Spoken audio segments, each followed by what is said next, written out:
Това са, общо взето това са 10 грамчета. Това е изпарител за мравчина киселина.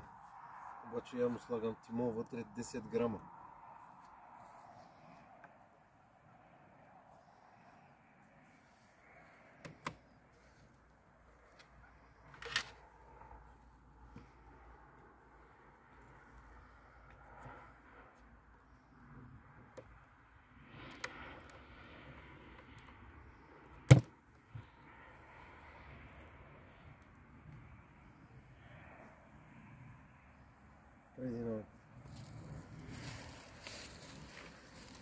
Преди пчелата колко е взела от твърдата храна. Така. Това е. Стига и толкова. Така. Значи играта заключва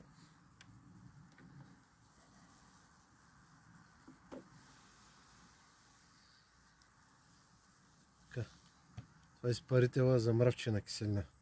Значи с какво са третирани пчелите?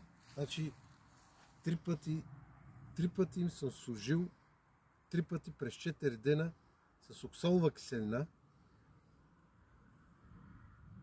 Значи после са третирани 2 пъти с по 25 мл мравчина киселина.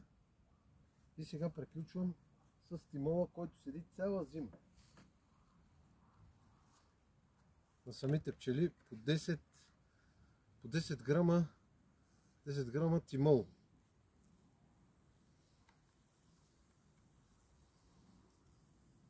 Така. Значи тя не са толкова гладни, щом си седи от твърдата храна с нозевита. Това е. Така.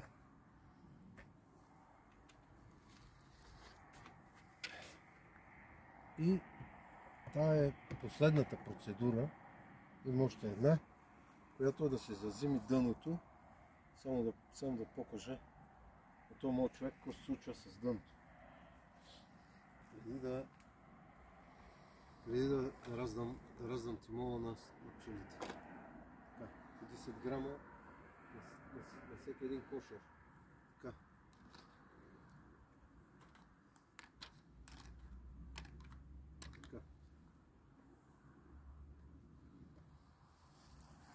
Сега. Това е мрежестото дъно. Така. Дъното по принцип дъната се зазимява само с картон. Въпросът е, че картона единия има многолистов, двуслоен, единия е еднослоен. Той е от двуслойния картона, където той е двуслоен картон и седи малко по-дебел. Но ако нема от него и он другия върши работа, абсолютно същата работа върши. Така. Значи самото дъно, като се сложи това нещо, самия картон, ето еднолистов. Е така. До тук, за да може пчелата да диша през зимата. Не може да се затвори браншът дъно да седи цяла зима. Тя няма да умре от студ. Трелката се завърта и си готов. Е така. Слагаш го до тук. Това е като, което е плюсово, подгъваш отзади. Да малко тук покажи. С друга страна. Подгъваш по-дълго. Като е по-дълга картона, слагаш го така. Така. И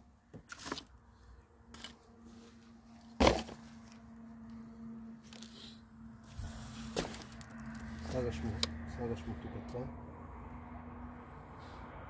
И от другата страна слага си клинчетата.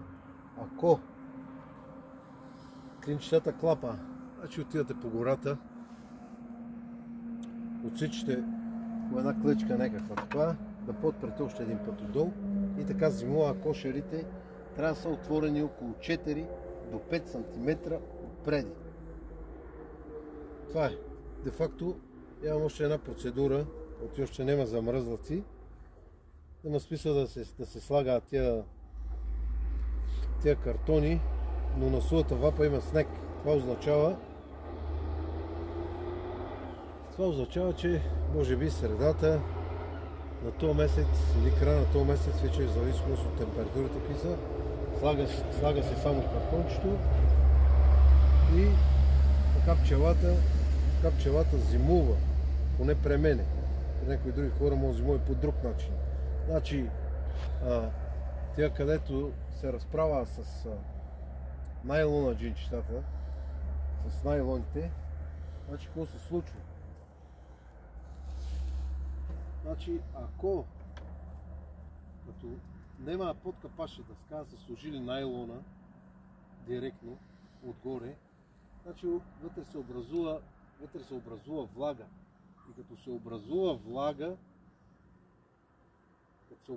влага, значи тази влага по обратния ред се връща на пчелата и като ги отвориш и ги погледна пчелите, заде като плеудести такива някакви от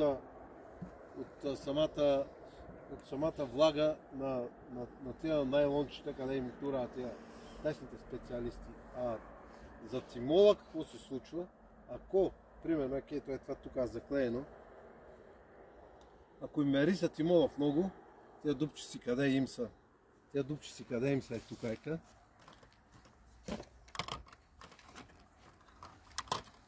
Тия дупчици къде им са, тя си ги затворя, ако им мериса и им се дододева. Примерно от самата миризма на тимола. Това е за тимола. И така. И за зазимяването. Общо взето.